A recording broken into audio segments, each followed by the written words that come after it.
Good morning to the Big Shave, me Steve Farragher, coming all the way from Liverpool. I'm going to say sunny Liverpool, but it's not really sunny at the moment. It's quite dull and overcast, so the hint of spring we had earlier in the week has dissipated, and I don't know what it's like in the rest of the world, but on April Fool's Day in Britain, you've got till 12 o'clock, you've got till noon to do a prank on people, basically do something that's not true but sounds true, and then to try and get people to believe it, really. And Kensington Vision, KVFM, we run a community newspaper called The Voice, the Kensington and Fairfield Voice, and every year, we've been running for 3 years now, so every year we have an edition come out on April the 1st, or for April the 1st, so it comes out a couple of days before, and we always put an article, a couple of articles in it which aren't necessarily true, but have the ring of truth about them. And the first year we did it, we had 3 articles in there, and basically we got a massive response. People thought that what we'd said was true. I won't go into the detail of it, but it caused a lot of problems for us. I had to hide me face for a couple of weeks, because what we'd said was made more sense than what was really going on in the area. So, but obviously what we said wasn't going on. It was just made up. We just tried to prove a point. Well, last year we did one, and this year's one, which again has had people responding to it, people believing. It's amazing what people will believe if it's in the newspaper. We've had a large part of the area knocked down, which I don't particularly agree with. And what we decided to do was to say, when they were knocking, when they were like digging, they found a large runic stone, which was translated by a Danish professor, and it revealed that the area that we live in, which is Kensington and Fairfield, is actually still part of Denmark, because they used to be ruled by Vikings, and when the Normans took over in 1066, it was never handed over to the crown. It was kept as a Viking territory. So there's a British film in the 1950s or 1940s called Passport to Pimlico. It's an Ealing comedy, and the same thing happens. There's a part of London that turns out to be still part of France.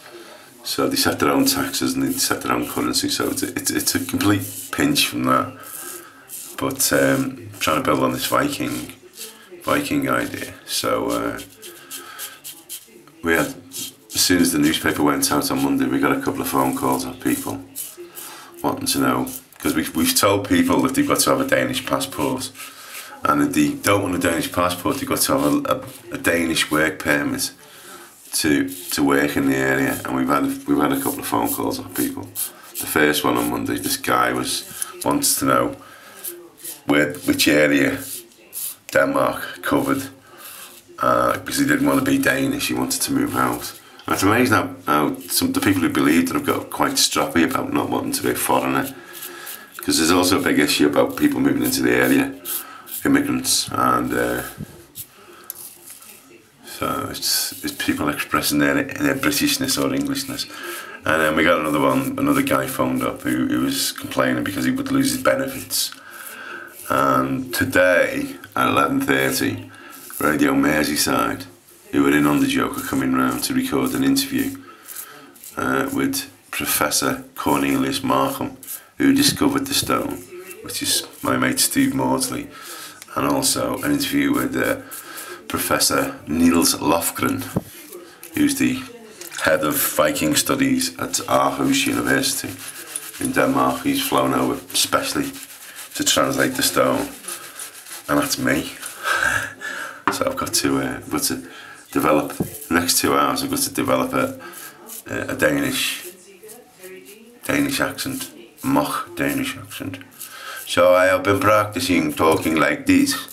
We found the stone on Edge Lane and we translated it from runic to English, and the stone said that the people in Kensington, or as it was called, Kensington and Fairfield, are now still part of the Danish Danish country, Danish nationality, and need to apply for a passport.